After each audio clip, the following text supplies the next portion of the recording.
నమస్తే, నేను మధు. నారా లోకేష్ గారు సోషల్ మీడియా మీద ఒక ఇంపార్టెంట్ నిర్ణయం అయితే తీసుకోబోతున్నారు. అదేంటి అంటే 16 ఏళ్ల లోబడినటువంటి పిల్లలకి సోషల్ మీడియాని దూరంగా పెట్టదలుచుకున్నారు. అయితే ఇది ఇంప్లిమెంట్ చేయడానికి నిజంగా పాసిబుల్ అవుతుందా లేదా అనే విషయం గురించి మనం చర్చించుకుందాం. ప్రస్తుతం మనతో పాటు ఉన్నారు సీనియర్ జర్నలిస్ట్ సిఎస్ రావు గారు. వారిని అడిగి మరిన్ని విషయాలను తెలుసుకుందాం. నమస్కారం సార్. నమస్తే సార్, నారా లోకేష్ గారు ఒక నిర్ణయం తీసుకున్నారు. 16 ఏళ్ల లోపు ఉన్న పిల్లలకి సోషల్ మీడియాను దూరంగా పెట్టాలని. నిజంగా ఇది పాసిబుల్ అవుతుందంటారా? పాసిబుల్ చేసి దాన్ని కనుక ఇంప్లిమెంట్ చేయగలిగితే చరిత్రలో నిలిచిపోతారు నారా లోకేష్ గారు. ఎందుకంటే సోషల్ మీడియా ఎఫెక్ట్ వాళ్ళ జీవితాలని కంప్లీట్గా నెగిటివ్ యాంగిల్లోకి తీసుకెళ్ళిపోతుంది. ఈవెన్ ఆస్ట్రేలియాలో ఈ మధ్యకాలంలో టోటల్గా బ్యాన్ చేసేసారు సోషల్ మీడియా. దానికి కారణం ఏంటంటే స్క్రీన్ టైం ఎక్కువ ఉంది. ఇవాళ మన పరిస్థితి కూడా అదే. ట్యాబ్లు ఇచ్చారు, గత ప్రభుత్వం ట్యాబ్లు ఇచ్చారు. ఆ ట్యాబుల్లో ఏం చూస్తున్నారు అనేది అందరికీ తెలుసు. టీనేజ్ లోపల ఉండేటువంటి వాళ్ళు, చిన్న వయసులో హై స్కూల్ లెవెల్లో ఉన్నటువంటి వాళ్ళు పోర్న్ వీడియోస్ చూస్తూ ఉంటే రాబోయే రోజుల్లో వాళ్ళు మెరుగైనటువంటి పౌరులు అవుతారా? కారు. అయ్యే అవకాశమే లేదు. అందులో ఆ ఏజ్లో 30+ ఏజ్లో లేదంటే 25+ ఏజ్లో ఒకవేళ చూసినా కానీ వాళ్ళు అర్థం చేసుకుంటారు అన్ని. కానీ ఆ ఏజ్లో అలాంటి పోర్న్ వీడియోస్ కనుక చూస్తే సమాజంలో గట్టి తప్పిపోతారు. నేటి బాలలే రేపటి పౌరులు అని చెప్పేసి మనకు తెలుసు. కానీ మనం ఎలాంటి పౌరుల్ని ఈ సమాజానికి అందించదలుచుకున్నాము? నైతిక విలువలతో కూడినటువంటి పౌరుల్ని మనం తయారు చేయాలనుకుంటున్నామా? లేదంటే పోర్న్ వీడియోస్ చూసి నెగిటివ్ మైండ్ సెట్ తోటి ఉండేటువంటి వాళ్ళని తయారు చేసుకుంటున్నామా? ఇది అత్యంత ప్రమాదకరమైనటువంటి యుగంలో మనం ఉన్నాం. సోషల్ మీడియా యుగంలో ఉన్నాం. ఇవాళ సోషల్ మీడియాలో ఎన్ని రకాల అవలక్షణాలు స్ప్రెడ్ అవుతున్నాయి, అన్ని రకాల అవలక్షణాలు స్ప్రెడ్ అవుతున్నాయి. అందులో యూత్ రీడింగ్ హ్యాబిట్ పోయింది. పట్టుమని 10 నిమిషాలు వాళ్ళు పుస్తకం చదవడానికి ఇష్టపడాల, వీడియోలు చూస్తున్నారు. ఆ వీడియోలు కూడా క్రిస్పీగా 1 నిమిషం 2 నిమిషాల్లో సమాచారం కావాలని చెప్పి వాళ్ళు అనుకుంటున్నారు. అంటే అంత పేషెన్స్ లేదు.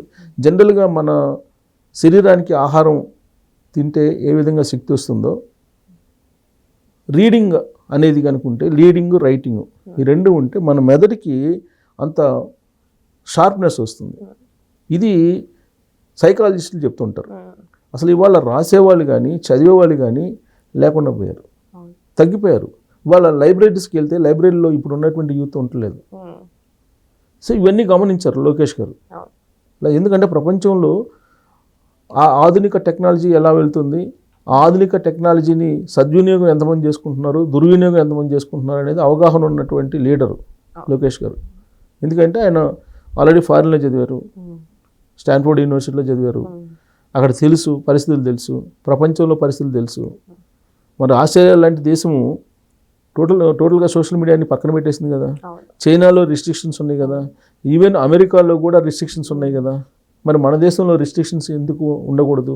ఆ రిస్ట్రిక్షన్స్ లేకపోతే మన సమాజం ఏమైపోతుంది అనేది ఆలోచన ఖచ్చితంగా లోకేష్ గారు లాంటి వాళ్ళకి వస్తుంది. ఎందుకు వస్తుందనంటే ఈ మధ్యకాలంలో ఆంధ్రప్రదేశ్లో ఆయన సోషల్ ఆడిట్ చేశారు, స్కిల్ ఆడిట్ చేశారు. సోషల్ ఆడిట్ చేశారు, స్కిల్ ఆడిట్ చేశారు. ఈ స్కిల్ ఆడిట్ చేసినప్పుడు వాళ్ళ స్కిల్ ఎంత ఉంది, ఎవరిది ఎంత ఉంది, ఏ ఏజ్లో ఎంత ఉంది అనేది ఆయనకి అర్థమవుతుంది కదా. మొత్తం నైపుణ్యం యాప్లో దాన్ని అనుసంధానం చేశారు. తర్వాత కౌశలం అనేటువంటి యాప్తో అనుసంధానం చేశారు. అసలు నైపుణ్యం లేనటువంటి వాళ్ళని ఏ కంపెనీ అయినా తీసుకుంటుందా? తీసుకోదు. నైపుణ్యం ఉండాలంటే ఏం చేయాలి? వీళ్ళు స్టడీ ఎక్కువ చదువుకోవాలి, రీసెర్చ్ ఓరియంటెడ్గా ఉండాలి, మైండ్ రీసెర్చ్ ఓరియంటెడ్ ఉండాలి. రీసెర్చ్ ఓరియంటెడ్ లేకుండా ఆ వీడియోలు చూస్తూ మొబైల్ పెట్టుకొని పొనుకొని మంచం మీద పొనుకొని చూసేవాళ్ళు బోల్డ్ ఎంతమంది ఉన్నారు.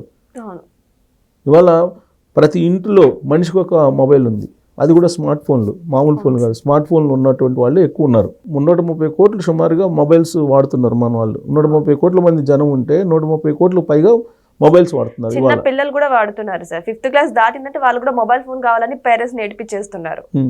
సో అలాంటి పరిస్థితి సార్. ఎన్ని దుష్పరిణామాలు అంటే, చిన్నపిల్లలు ఉన్నారా, చిన్నపిల్లలు అన్నం తినకపోతే ఇప్పుడు ఏం చేస్తున్నారు పేరెంట్స్? మొబైల్ ఇచ్చేసి ఆటలు చూపిస్తున్నారు. ఆ కారణం చేత సంవత్సరం నుంచి 3 సంవత్సరాల మధ్యలో మీకు వాళ్ళకి మెదడు పెరిగేటువంటి ఇది టైం పీరియడ్. ఆ పీరియడ్లో మీరు ఈ మొబైల్స్ చూపిస్తే మెదడు పెరక్కపోవడంతో ఇవాళ అనేక మంది ఆర్టిజన్స్ తోటి బాధపడుతున్నారు. ఇవాళ హైదరాబాద్లో దాదాపు నాకు తెలిసినంత వరకు ఒక 100 పాఠశాలలు ఉంటాయి. అవును సార్, ఉన్నాయి. 100కు పైనే ఉంటాయి. వాళ్ళు వసూలు చేసే ఫీజులు చూస్తే మీరు భారీగా వసూలు చేస్తారు. నెలకి 30 నుంచి 40 వేలు వసూలు చేసేవాళ్ళు ఉన్నారు. సో కాబట్టి ఇలాంటి దుష్పరిణామాలు ఉన్నాయి. అందుకే ప్రజలు అలాంటి వాటికి దూరంగా ఉండాలి అనేటువంటి ఉద్దేశంతో లోకేష్ గారు ఒక కీలకమైన నిర్ణయం తీసుకోవాలనుకుంటున్నారు అనేది న్యూస్ వస్తుంది. కాబట్టి దా నిర్ణయం తీసుకుంటే కనుక ఖచ్చితంగా ఫలితాలు బాగుంటాయి. కానీ తీసుకుంటే ఎలాంటి పరిణామాలు సమాజం నుంచి వ్యతిరేకత వస్తుంది అనేది కూడా ఒక ఆలోచిస్తారు. ఒక మంచి పని చేసేటప్పుడు సమాజం వ్యతిరేకించినా పర్లే. ఆ మధ్య నరేంద్ర మోడీ గారిని కలిశారు లోకేష్ గారు. నరేంద్ర మోడీ గారు అధికారంలో ఒకసారి ఎక్కడం తప్పితే మళ్ళీ దిగటం కానీ ఓడిపోవటం కానీ ఆయనకి జీవితంలో లేదంట. దాని రహస్యం ఏందని చెప్పేసి అడిగాడంట లోకేష్ గారు. అడిగితే తాను సమాజం కోసం, సమాజ సేవ కోసం ఏదైనా ఒక నిర్ణయం తీసుకుంటే అది సమాజానికి పనికొస్తుంది అని చెప్పి అనుకుంటే ఎంతమంది వ్యతిరేకించినా నేను ఇంప్లిమెంట్ చేస్తాను, అదే నా సక్సెస్ సీక్రెట్ అని చెప్పి చెప్తారట నరేంద్ర మోడీ గారు. సో కాబట్టి ఆ కోణంలో ఆలోచిస్తే ఇప్పుడు లోకేష్ గారు ఖచ్చితంగా ఇది ఇంప్లిమెంట్ చేయాలి. సోషల్ మీడియా 16 సంవత్సరాల లోపు ఉన్నటువంటి వాళ్ళకి కంప్లీట్గా రిస్ట్రిక్ట్ చేయాలి. ఒకవేళ సోషల్ మీడియా 16 ఏళ్ల లోపు వాళ్ళు చూస్తున్నారా, పై వాళ్ళు చూస్తున్నారా ఎలా తెలుస్తుంది సార్? దాని మీదనే ఇప్పుడు అక్కడ ఉండేటువంటి టెక్నాలజీ పీపుల్, స్టార్టప్ కంపెనీలకి, అలాగే హై ఎండ్ ఈ సాఫ్ట్వేర్ ఐటీ నిపుణులకి ఆయన ఆదేశించారంట. ఒకవేళ మనం నిర్ణయం తీసుకుంటాము 16 సంవత్సరాల లోపలికి మాత్రమే దాని రిస్ట్రిక్షన్స్ పెడితే దాన్ని ఎలా ఇంప్లిమెంట్ చేయాలి, దానికి తగ్గ మీరు టూల్స్ తయారు చేయండి అని చెప్పి ఆదేశాలు జారీ చేశారంట. ఇప్పుడు అది అంత రిస్ట్రిక్ట్ చేయడం అనేది అంత ఈజీ కాదు. మరి రిస్ట్రిక్ట్ చేయాలంటే ఏంటి, దానికి ఒక ప్రత్యేకమైనటువంటి మళ్ళీ దానికి సిస్టమ్ తయారు చేయాలి, ప్రత్యేకమైనటువంటి దీన్ని తయారు చేయాలి, కోడింగ్ తయారు చేయాలి. ప్రత్యేక కోడింగ్ తయారు చేసి దాన్ని ఖచ్చితంగా మీరు ఆ యాప్ని ఆ మొబైల్లో డౌన్లోడ్ చేసుకోవాలని చెప్పి చెప్పాలి. అది డౌన్లోడ్ చేసుకుంటే ఆ యాప్ అప్పుడు మీకు 16 సంవత్సరాల లోపోళ్ళు దాన్ని రిస్ట్రిక్షన్స్ పెట్టుకోవచ్చు. అంటే దానికి ఎలా తయారు చేయాలని టెక్నికల్గా మనం ఎక్స్పర్ట్స్ కాదు కదా, బట్ టెక్నికల్ ఎక్స్పర్ట్స్కి అయితే ఆయన ఆ టాస్క్ని అయితే ఇచ్చారు. సో వాళ్ళు తయారు చేస్తారు. వాళ్ళు తయారు చేసిన తర్వాత ఖచ్చితంగా దాన్ని ఇంప్లిమెంట్ చేస్తారు. ఇంప్లిమెంట్ చేయకపోతే నాసిరకమైనటువంటి విద్యతోటి బయటపడుతున్నారు. ఇవాళ డిగ్రీ చేసినటువంటి వాళ్ళకి, బీటెక్ చేసినటువంటి వాళ్ళకి ఎక్కడికైనా బయట షాపింగ్కి వెళ్తే ఎంత ఇస్తాము మళ్ళీ తిరిగి ఎంత వస్తుందో తెలియదు, మొబైల్లో కొడుతున్నారు. లేదంటే వాళ్ళు స్కానర్ పెడుతున్నారు, క్యూఆర్ కోడ్ పెడుతున్నారు. క్యూఆర్ కోడ్ పెట్టగానే అమౌంట్ వచ్చేస్తుంది, కొట్టేస్తున్నారు. ఇది పరిస్థితి. సో కాబట్టి ఇవన్నీ గమనించారు. అనేకమైన ఇలా చెప్పుకుంటూ పోతే మొబైల్స్ కారణంగా ఈ ఇది మన ఆండ్రాయిడ్ ఫోన్స్ లేదంటే ఇవన్నీ కదా ఐఫోన్స్, వీటి కారణంగా, స్మార్ట్ ఫోన్స్ కారణంగా యువత బాల్యంలోనే దెబ్బతింటుంది. ఒకవేళ దీన్ని ఇంప్లిమెంట్ చేయాలంటే ఎన్ని డేస్ పట్టచ్చు, ఎన్ని మంత్స్ పట్టచ్చు, ఎన్ని ఇయర్స్ పట్టచ్చు సార్? ఇప్పుడు దానికి సంబంధించినటువంటి ఎక్స్పర్ట్స్ చెప్పారు కదా, అది ఎక్స్పర్ట్ అయిన తర్వాత దాని మీద రకరకాల ఎక్సర్సైజ్ చేయాలి.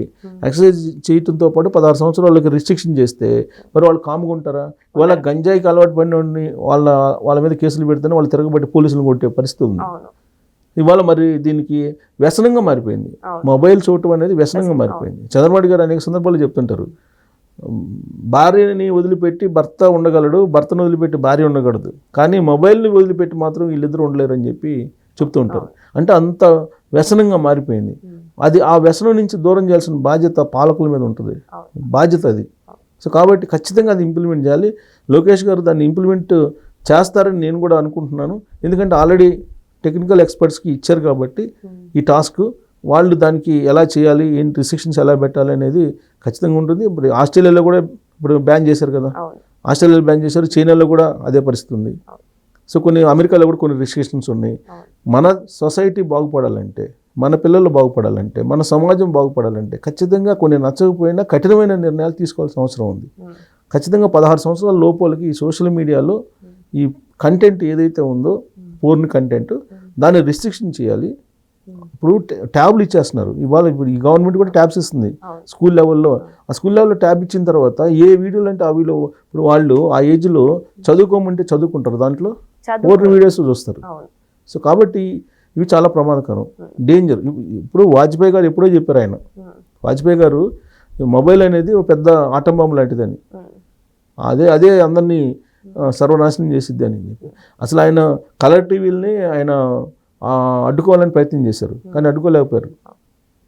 అంటే వాళ్ళకి తెలుస్తుంది, మేధావులకి ఏంటంటే భవిష్యత్తులో ఏంటి దీని పరిణామం ఏంటి అనేది తెలుస్తుంది, అందుకే రిస్ట్రిక్షన్ చేయాలనుకుంటారు. కానీ సమాజం ఇప్పుడు 16 సంవత్సరాల లోపలకి మీరు మొబైల్ చూడడానికి లేదని అంటే వాళ్ళు ఎంత ఒప్పుకుంటారా? అసలు ఒప్పుకోరు. ఎందుకు చిన్నపిల్లలకి మీరు మొబైల్ ఇవ్వకపోతే వాడు అన్నం తిండు, మారం చేస్తాడు వాడు. అంటే ఒకసారి వ్యసనంగా మారిపోయిన తర్వాత దాన్ని ఎవ్వరు ఏం చేయలేరు. ఇప్పుడు మీరు జబర్దస్త్ ప్రోగ్రామ్ ఉందా, ఆ జబర్దస్త్ ప్రోగ్రామ్ని చూడకుండా రిస్ట్రిక్షన్ చేస్తే తిరగబడి భర్తలను కొట్టినటువంటి భార్యలు ఉన్నారు. సీరియల్ని కనుక చూడకుండా ఆపేస్తే ఇంట్లో వాళ్ళకి విడాకులు ఇచ్చిన సందర్భాలు ఉన్నాయి, విడాకులు తీసుకున్న సందర్భాలు అనేకం ఉన్నాయి. సో ఇవన్నీ కూడా సమాజంలో చాలా ప్రమాదకరమైనటువంటి అంశాలు ఇవి, వీటిని సీరియస్గా తీసుకోవాలి. సో లోకేష్ గారు 16 సంవత్సరాల లోపలికి కనుక సోషల్ మీడియాని దూరం చేస్తూ రిస్ట్రిక్షన్స్ పెట్టి అది కనుక చేయగలిగితే డెఫినెట్గా ఆంధ్రప్రదేశ్ యువత ఆయన ఏదైతే అనుకుంటున్నారో విద్యాశాఖ మంత్రిగా యువత ఖచ్చితంగా నాణ్యతతో కూడినటువంటి చదువుతో పాటు నైతిక విలువలతో కూడినటువంటి పౌరుల్ని ఖచ్చితంగా మనం పరిచయం చేయొచ్చు. ఇప్పుడు చాగంటి కోటేశ్వరరావు గారు ఉన్నారు, ఆయన నైతిక విలువలు బోధన కోసం పెట్టారు. ఆయన చెప్పే నైతిక విలువలు వింటారా? వినరు, ఈ మొబైల్లో ఉండే చూస్తారు. కాబట్టి ఆయన చెప్పే నైతిక విలువలు వినాలంటే ఆయన ఏదైతే నైతిక విలువలు చెప్తున్నారో దానికి అనుగుణంగా అక్కడ పిల్లలు మంచి పౌరులుగా ఎదగాలంటే ఇది ఖచ్చితంగా చేయాలి. కానీ సార్ విదేశాల్లో సోషల్ మీడియా మీద రిస్ట్రిక్షన్స్ పెట్టారు, కానీ ఇండియాలో ఇదేనా సార్ ఫస్ట్ టైం? ఇండియాలో ఇదే ఫస్ట్ టైం. ఎక్కడ ఏ రాష్ట్రం కూడా ఇంకా ఆలోచించాలి రిస్ట్రిక్షన్స్ పెట్టాలని. కాకపోతే కొన్ని బెట్టింగ్ యాప్స్ వీటిని రిస్ట్రిక్షన్ చేశారు. ఇప్పుడు తెలంగాణలో కూడా బెట్టింగ్ యాప్స్ మీద నిషేధం ఉంది. సో ఆంధ్రప్రదేశ్లో కూడా బెట్టింగ్ యాప్స్ మీద నిషేధం ఉంది. అంటే నిషేధించాలంటే నిషేధించవచ్చు, అదేం పెద్ద టఫ్ ఏం కాదు ఇప్పుడు ఉన్నటువంటి టెక్నాలజీలో. సో నిషేధించవచ్చు, కానీ ఇప్పటివరకు సోషల్ మీడియాని ఎక్కడ కూడా బ్యాన్ చేయలేదు.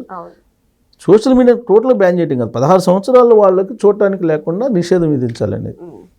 సో ఏదేమైనా సరే సోషల్ మీడియా మీద తీసుకున్నటువంటి ఈ నిర్ణయం మాత్రం నారా లోకేష్ గారి జీవితాన్ని ఒక మలుపు తిప్పుతుందని చెప్పొచ్చు. ఎందుకంటే యువతని ఆకట్టుకున్న నారా లోకేష్ గారు ఈ నిర్ణయం ద్వారా మరి ఎటువంటి పరిణామాలు ఫేస్ చేస్తారనేది కూడా మనం వెయిట్ చేసి చూడాల్సిందే. Thank you so much. Thank you sir.